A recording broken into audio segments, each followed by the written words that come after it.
it down. I was like, yeah, that looks awesome. Let's do this. So we've just done that. And I've just come home from that, but I had an absolute blast. And yeah, I'll be definitely bobsledding next season for sure. Okay. There's too much shit I need to rewind you on here. Number one. So, you book in to do an Ironman basically just after the season's about to finish, right? So what the plan was, do the Open, finish the Open, do an Ironman. Is that right? Yeah, correct. Okay, so obviously you can't just rock up and do an Ironman. Like, you need to actually put some prep in if you want to get through an Ironman and be somewhat healthy on the other side of it. So clearly Ironman training is factored in to also prepping for the CrossFit Open. So and the reason I bring this up is because who just goes on YouTube, watches someone bobsleigh and think, I'm going to be a part of the national team. So clearly, like, you've got some issues, James, where you're constantly looking for something else.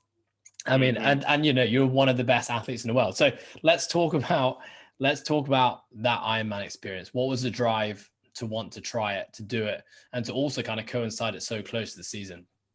Yeah, for sure. So basically what happened is during the Open, I believe, which was in March of 2019 or February 2019, I think what I did was, I'm pretty sure during that period of time, I was doing some renovations at the gym.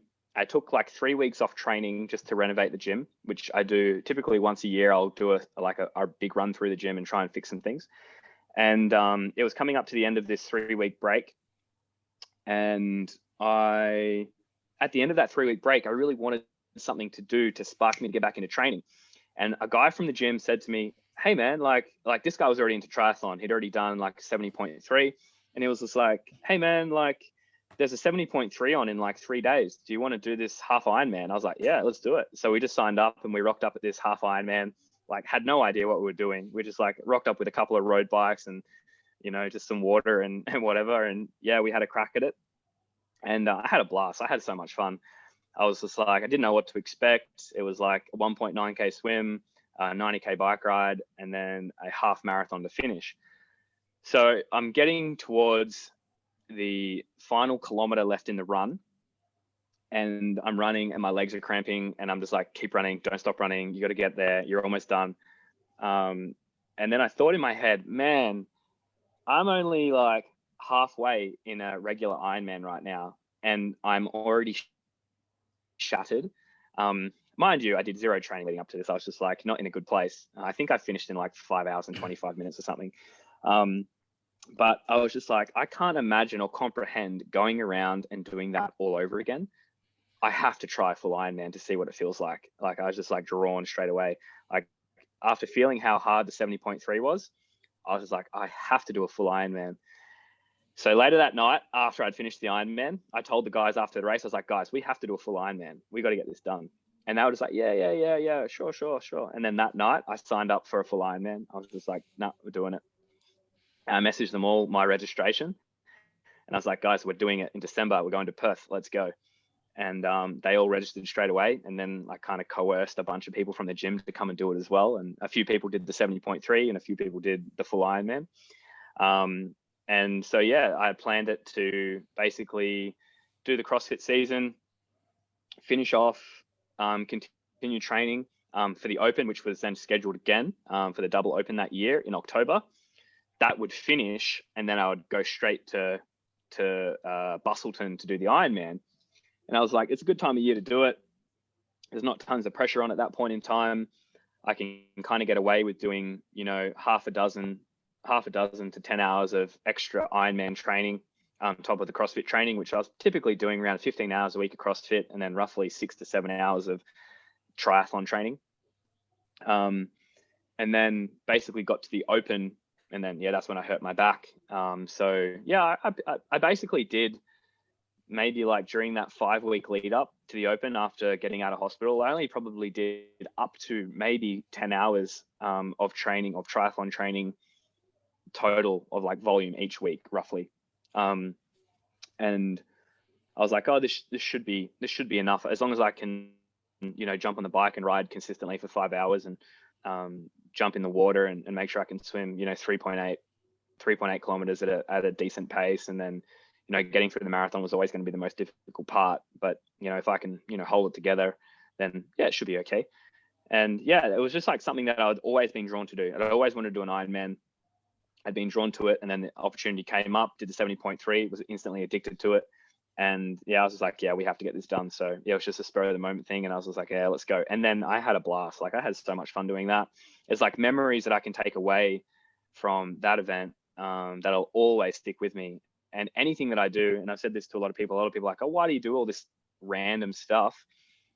It's just for the experience. Like, I just like the experiences. I like to be able to go away and be able to recall on those times and enjoy them and enjoy the experience at the time, and have fun with friends and create memories. And I also like to push myself at the same time. So I love to see what I can get out of my body and out of my mind. So if I can see what I can do there, and that fires me up, and then I can also create the memories at the same time, then I'm like getting fired up from all these different areas. So why wouldn't I? I think, putting myself in the shoes of other athletes, right, who are probably on a similar path to you in the sport of CrossFit, probably for them, the conversation of potentially, taking 6 months, 3 months out of a year to focus on another sport while you're on this amazing trajectory working towards, the top of CrossFit, most are going to be like, that's ridiculous. Yeah. Why wouldn't you just go all in on the one thing that you're doing? And then perhaps when that's over, that's the time to start looking at things like Ironman and bobsleigh. What's your thought process, or what's your, not argument, but what's your thought on that? Yeah, totally. I get that completely. And I understand. I guess I'm at the point where I've been doing CrossFit for 10 years. I went completely all in with CrossFit for, probably the first 6 to 7 years. And all I did, like, I stopped surfing, I stopped playing other sports, I stopped doing this and that to do CrossFit. And it came up with, pretty okay results, like not the greatest. And then when I started, when I started getting back into surfing, like, once a week, and, going out and playing touch football with my mates, and being a happier person than just like a gym drone, just walking into the gym every day, just hitting Metcon after Metcon after Metcon. It didn't bring me any extra happiness. All it did was it like isolated me from all the other things that I enjoy in life. And I was just like, well, you know what? I've already been to the games 3 times, and I haven't been living the most, I haven't been living as I would typically like to. Like, I love to surf. Like, during COVID, I surfed more in the 2 months of COVID than I had surfed in the last 10 years combined, like by far. And I was super happy doing it. It just brings me happiness to do that. And if I had to lock myself, like, there comes a point in time where you have to lock yourself in the gym to get done what needs to be what needs to be done. But I don't feel like it's 12 months of the year. And I did that for so long that it didn't serve me well. Like, mentally, it was a super big grind, and maybe it was necessary at the time to get me where I am now. But now I kind of know what's required. I know I can get extremely fit within 16 weeks. I know I can build strength in a certain amount of time. I'm more mature as an athlete, and I understand the importance of being happy at the same time. As I said, I'd rather be less fit and happy than fitter and unhappy, because I'll compete better happy and less fit. I'll get a better placing, guaranteed. So I understand the importance of balance more so now than I do back then. And doing things like the Ironman, and doing things like bobsled, and doing things like playing touch football and going surfing with my mates, all of those things compile to me being a better athlete and a happier person and a better person. So that would be my argument. I think it's also important to say that the happier person who is less fit isn't necessarily the person that's going to do worse in competition as well. Sometimes Agreed, a happier, less fit person is actually in a better headspace to, make the choice to want to go the extra 10% in competition and have a more level head, that they're not focusing on the outcome and the results so much, and that, yields to better performances. I agree. Like, I think I was, similarly fit, the 2018 to 2019, probably similarly fit, probably slightly fitter in 2019. But then just my mental game and preparation, and where I was at in 2019 was just more precise. like during this period now, between now and the CrossFit Games of this year and what's coming up in the processes of getting there now, I will have to lock myself into training. Like if I want to do well, I'm behind the 8 ball right now. Like I'm not as fit as what I need to be currently. So there's a time and a place, but I look at it as 5 months of the year. It's not 12 months of the year. I'm not grinding without something in sight or within reach. And I've had this period of time where I've just spent 2 months overdoing a new sport. So that stimulated me like crazy.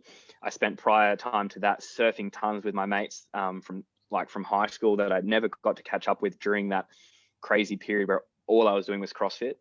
And so now I feel like with COVID and with travel restrictions, what else am I going to do for the next 5 months? I might as well lock myself in the gym, get as much out of my body as I can, have another run at this CrossFit season up until July, and then get prepped again for another bobsled season. So like there's a time and a place for it. And I think if you start too early in the season, or it's like you finish the regionals or you finish the games and you immediately start hammering yourself again, I know from experience, for me in particular, it doesn't work out well in the end. So I think there's a time for a summer and a time for a winter. And I've had my winter period, and now I'm ready for a summer period, when that summer period, hypothetically, is where I'm going to lock myself away and just focus on training, because I like the process of training, and I like the structure ingrained into that. So now is my time to really lock myself away. And the good thing about this season now coming up is that for the first period, after the first few weeks of the Open, you only have to be in the top 10%. So I feel like that's quite doable. But then give me another month on top of that, and I'll still be firing. Whereas I've got a lot of people that have just been firing for the last like 3 or 4 months while I've been, just focusing on lifting, which is what I needed to work on anyway. By that point in time, they may be dragging themselves into the gym, whereas I'm running myself into the gym. And I think it's what you actually might see as a result of COVID this year, going two ways. One way is the people who've been overdoing it. They have all the spare time to just train and do nothing else. And, by the time the competition season rolls in and they should be peaking, perhaps going to be a little bit, overcooked and have nothing to give, because it could potentially be a long season this year. And then I think vice versa to people like yourself, who perhaps use this as an opportunity to explore other aspects of life. And, you're now coming into the season hungry and ready to attack it. But, it's always a hard one, because you look back and you think, well, if you'd have taken this mindset and approach to CrossFit 10 years ago, would you be the James Newbury you are now? It's the thing. Yeah. I don't know if you've listened to do you listen to High Performance podcast at all, James? High Performance podcast. I think I've listened to a couple of episodes. Yeah. They did a really interesting one with Johnny Wilkinson, who was, you'll know through rugby. Yep. And, Johnny's talking about his career and his biggest regret about being all in and what he was doing the whole time, and not being present in every other aspect of his life. And so basically what the conversation was that every minute he wasn't playing rugby, he was still thinking about rugby. And, it was basically something he's regretful about now, and that his season's come over. But then there's the argument, well, would Johnny be the same, one of the best fly halves to ever play rugby if he hadn't had that all-in approach? But I do think it's really interesting hearing people like you and Johnny, who've been on both sides of the coin and are now kind of living very successfully in what you're doing, with a bit more balance of the two. 100%. Like, I think there's a time and a place for all these things as a person. Like, you need to evolve. You need to go through those processes to really figure out where you want to be. And, and this is something that Kayla and I talk about all the time. Like, when I'm deep into the CrossFit season, and it's like, I'm like maybe 4 weeks away from a competition like regionals or sanctional or the CrossFit Games, she's talking to me and the words are coming in, but I'm thinking about something completely different. And I know that grinds her so much, and I understand. And it's lucky I have someone so supportive like her to be able to put up with me, because she'll be talking to me about something that she's, really needing my help with. And I'm just like thinking about workouts somewhere else, like somewhere else. So that's something that I've had to improve on. And I think, and I have gotten better at being able to be more present. And then also understanding that CrossFit and this is something that Brent Fikowski talks about a lot, but CrossFit does not define who I am, and nor do I want it to be. I would rather, and I've said this before, I'd rather be known as a really good bloke than a really good CrossFitter. If people were to talk about me in 10 years time, it's like, oh yeah, he's a great guy, or yeah, he was just a sick CrossFitter, then I would rather the first one, to be honest. So taking that aspect away from my mindset has helped a lot. It's just like, yeah, it's all cool and it's great to be really good at something that you love and you're passionate about, but at the end of the day, you also have to look at what makes you happy. And for me, I love trying new stuff. That's what gets me out of bed. I love being able to explore my potential and also create memories along the way. And if someone said to me, like 5 months ago, 6 months ago, hey, this bobsled thing that you're doing, I'm from the future, this bobsled thing that you're doing is going to really hinder your CrossFit in 2021. I would still go do the bobsled season. Like, I would still do it, like, because it was a cool experience. I loved it. I had a blast, and it's a memory that I'll never forget. And, I'd rather roll the dice on that these days, maybe not in my first few seasons of CrossFit, but now I'm happy to roll the dice on it. Like, I've been to the games. I had one season that I was really stoked with my performance. I think the happier I am, the better I'm going to compete anyway. So, and also it gave me an opportunity just to work on strength. Like, I've never really just worked on strength, like not since like 2014, actually, just worked on a bulk period of strength, and I'm the strongest I've ever been as well. So I can't really complain about that. I was going to say, these kind of moves into sport, which have been like very different ends of the spectrum, Ironman, and then you've got now you're basically competing, or being competing in a power sport, is actually probably contributing to a pretty well-rounded athlete, giving you these bouts of time which you don't normally get as a CrossFitter, to be really honing in on certain facets of like strength adaptations or conditioning adaptations. So it might actually serve you well. I'm actually interested, real 100%. Quick, let's talk about bobsleigh, because I think the general consumer is now seeing like a big move of high profile names moving to bobsleigh from CrossFit specifically. The first person I can think of is Blaine McConnell, who I think, a few years ago, he was like the first guy that I knew of anyway to go, to start training the US bobsleigh team. Made sense, like silly strong guy, extremely powerful, really, really impressive. And then I think it was Colleen Foch as the next one I saw, who, again, didn't really surprise me. Again, really, really strong athlete, moved into bobsleigh, but it was kind of like, okay, the US has probably like got their eyes on the CrossFit scene because there's some amazing, very capable athletes in there. And that's perhaps like a new breeding ground for finding their athletes. And then, of course, yourself and Tia now moving into bobsleigh as well. Like, is this coincidence? How much of Blaine McConnell and Colleen like making that initial move, sparked your interest, to see perhaps there's a space here for CrossFitters to be competitive in a different sport? What's the story with CrossFit and bobsleigh right now? Well, it's funny you say that. I actually didn't know. I knew that Blaine was a really strong guy, coming from Preston Smith, who's a photographer. He told me about this guy who's dating Bjork Odensdottir. Yeah. And he was just like, yeah, there's this dude, he's mega strong. Like, he was in the grid league, and like, he's just this crazy strong guy. So I only knew Blaine as a really strong dude. I didn't know what he did. I actually didn't know Colleen was doing bobsled either until I went to the bobsled trials. And then I saw something pop up, and then I saw Kelsey Keel pop up, and I was like, cool, these guys are doing bobsled too. So I actually had no idea. I didn't even know, to be honest, I didn't even know that Tia was actually going to have a crack at it. I remember Tia talking about it once, but it kind of just like came into my mind and out of my mind. But it was basically, yeah, it kind of never really popped up. I just saw these guys sprinting off the line and sliding this bobsled down the hill. And then after I watched that YouTube video, I jumped onto winter sports that you could compete at the Olympics in. And bobsled was like number one there. And I was just like, oh, cool. And I was like, yeah, that sounds pretty cool. Like, that's something that like I could get involved in. And then that's when I started to realize, oh, Blaine does it. Oh, Colleen is having a crack. Oh, Kelsey's having a crack.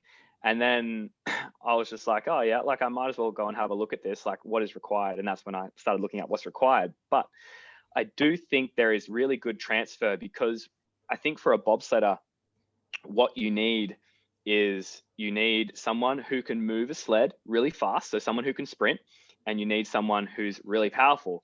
So you're kind of looking for a weightlifter, like an Olympic weightlifter who can sprint, or a sprinter who can Olympic weightlift.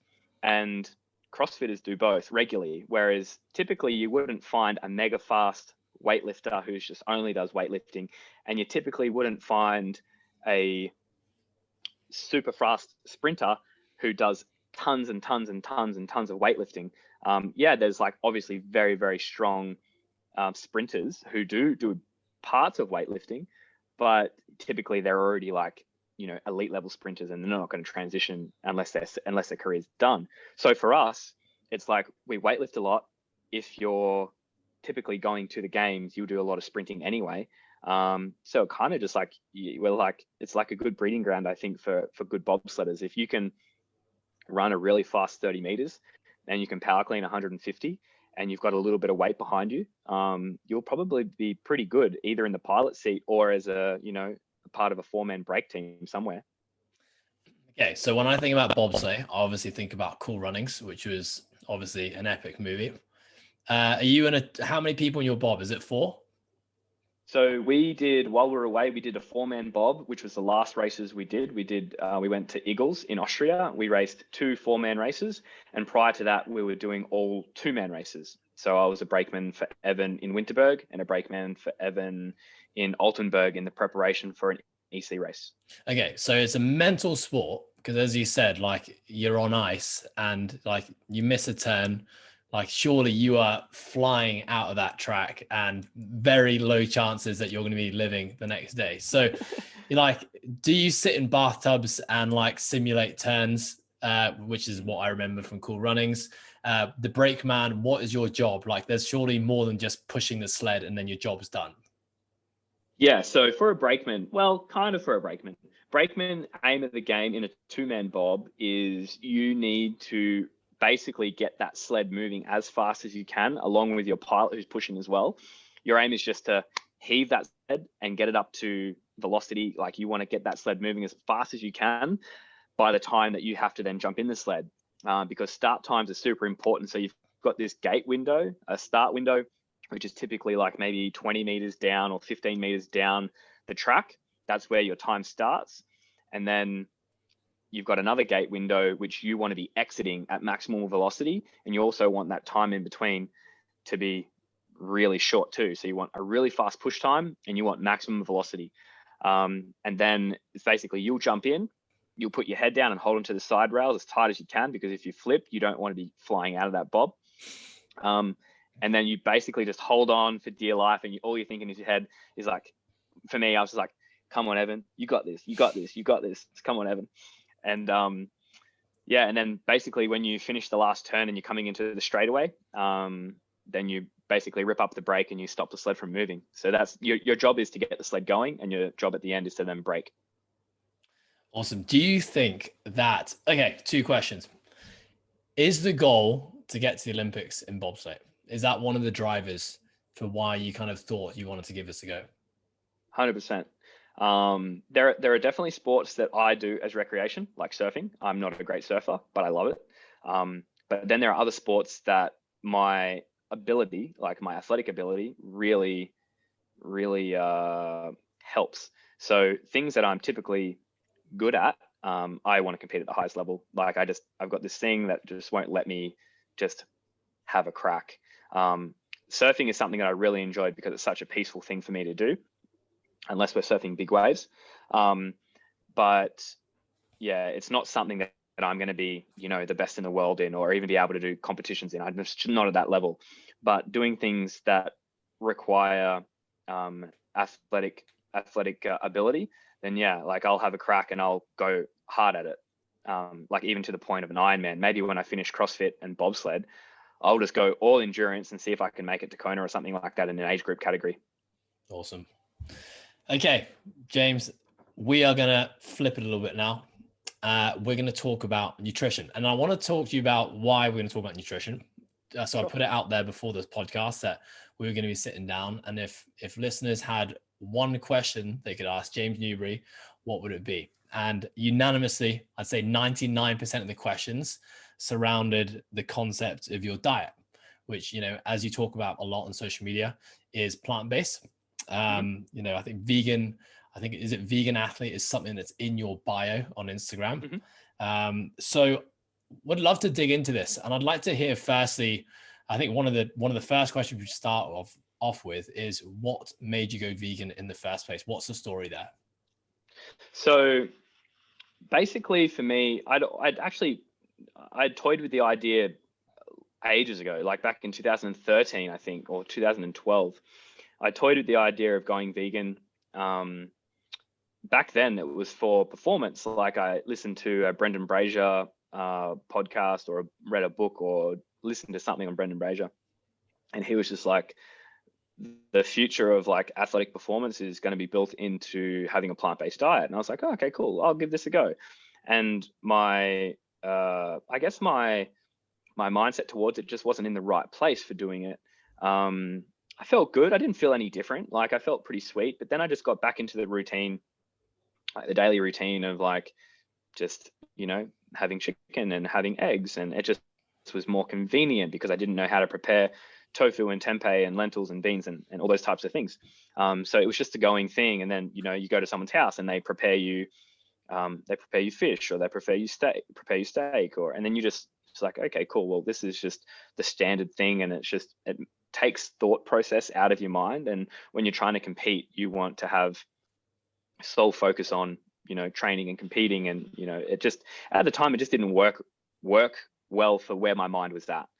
And then recently, like Kayla and I are huge animal lovers. Kayla fosters cats and kittens. She's got, I think, 10 cats at the moment, which she's fostering. And yeah, we're absolutely in love with animals. And it just got to the point where something popped up and I saw something that really distressed me. It was, the way that some animals were being treated in a lot of different places, just with how they're handled, how they're bred, how they're killed in the end. And I was just like, oh, there's no way I could step foot in a place like that. It just wreck me.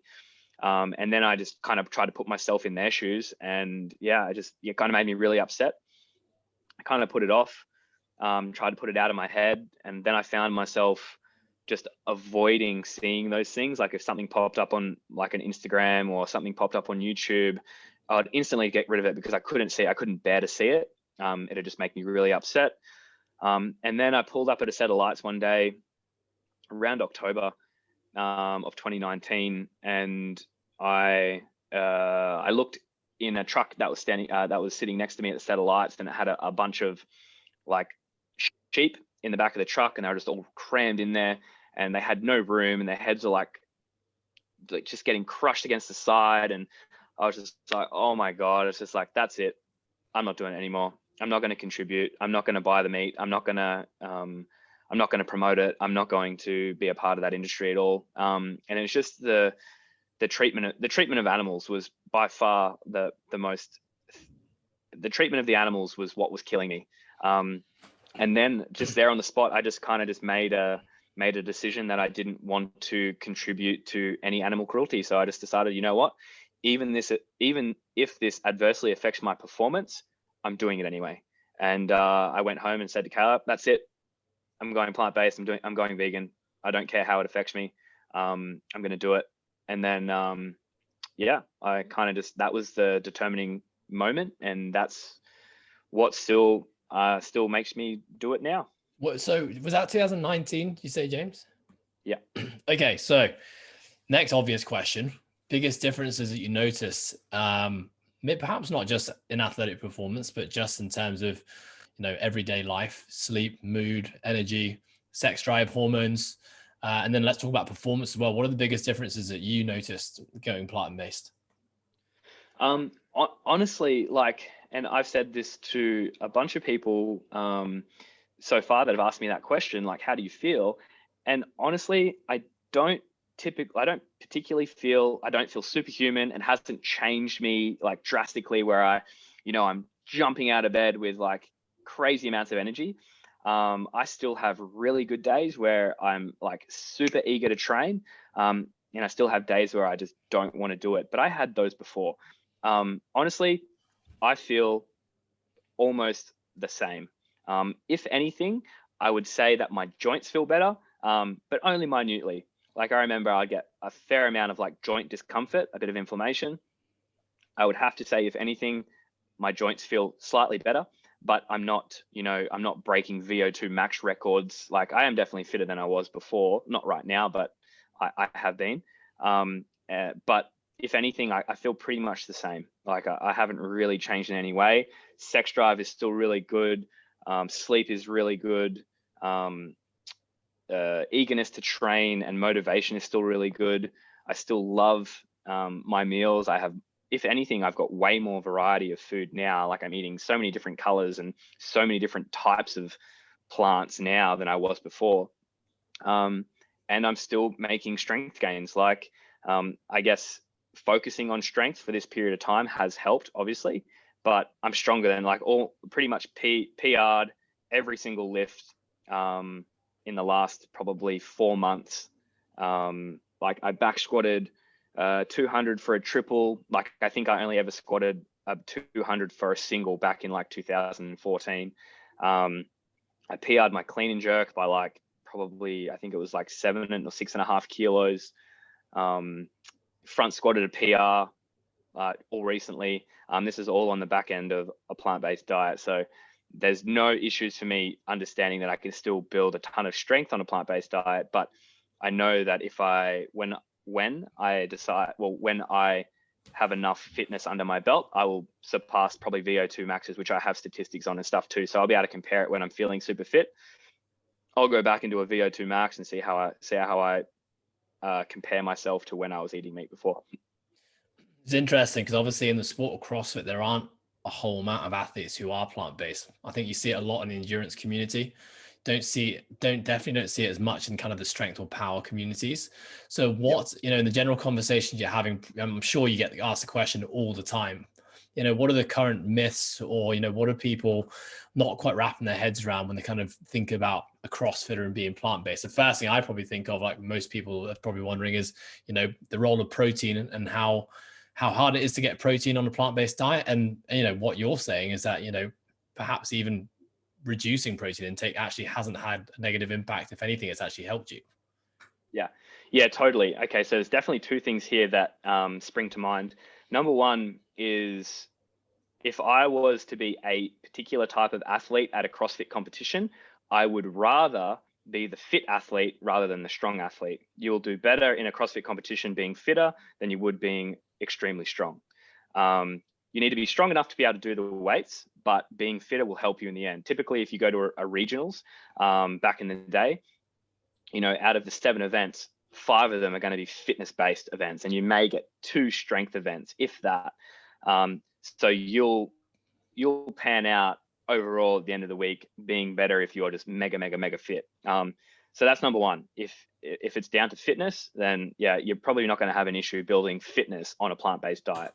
If your plant-based diet is terrible, which you can also have on omnivorous diet as well, it can be completely terrible. You will then struggle to get your protein in. But the number 2 part is, I went from around about 220 to 230 grams of protein a day on an omnivorous diet. Not plant-based. And then I went down to around anywhere from 155 to 170 grams of protein a day on a plant-based diet, which isn't that hard to get. And my strength has increased. My body mass is exactly the same. Like I'm still 88 kilos like I was when I was eating meat.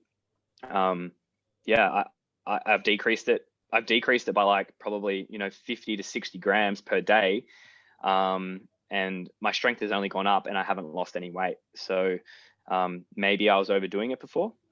Maybe the idea that you need to be having like 3 grams to every kilo of lean body mass is maybe too much. So I'm down around more like 1.8 to 2.2 ish grams per kilo. Roughly sit around 1.8 to 2 really. And I'm getting in around that 160 on average every day. And it's served me really well. I think as long as your diet is varied in like nutrients and varied in lots of different colors and things like that, and a lot of it's whole food based, you will do pretty well. We did have this conversation recently about, can an athlete only survive on whole foods? I don't have only whole foods in my diet. Like I have things like protein powders and things like that as well. I also have things that are, like rice and pastas and things like rice noodles and things that have been, prepared in some way. So not everything is just whole foods. But in saying that, if you had the time to prepare everything, yeah, you definitely can do it.